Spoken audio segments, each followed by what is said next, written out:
বাংলার টাইগাররা করে দেখিয়েছে তারাও পারে, অথচ ওদের খেলা দেখে মনেই হয়নি এই দলটা শুধু হারতেই জানে। কিন্তু না, সব কিছুকে ভুল প্রমাণ করেছে শরীফুল, হাসান মাহমুদ, মুশফিক রহিমরা। প্রথম ইনিংসে পাকিস্তানের সংগ্রহ 448 রান, জবাবে দারুণ ছন্দে থাকা মুশফিকুর রহিম, লিটন দাস, সাদমান ইসলাম এবং মেহেদী হাসান মিরাজকে নিয়ে করে অসাধারণ সব জুটি। মাত্র 9 রানের জন্য ক্যারিয়ারের তৃতীয় ডাবল সেঞ্চুরি দেখা পাননি মিস্টার ডিপেন্ডেবল। বাংলার ইনিংস শেষ হয় 565 রানে। চতুর্থ দিন শেষে বাংলাদেশ লিড নেয় 117 রানে।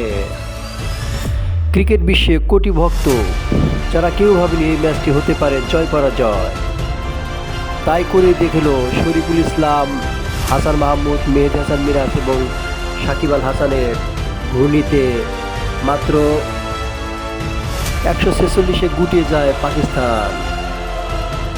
মাত্র 30 জবাবে 6.3 ওভার ব্যাট করে 30 রান সংগ্রহ করে দুই টাইগার ওপেনার জাকির হাসান এবং সাদমান ইসলাম। 10 উইকেটের বড় ব্যবধানে জয় পায় টাইগার।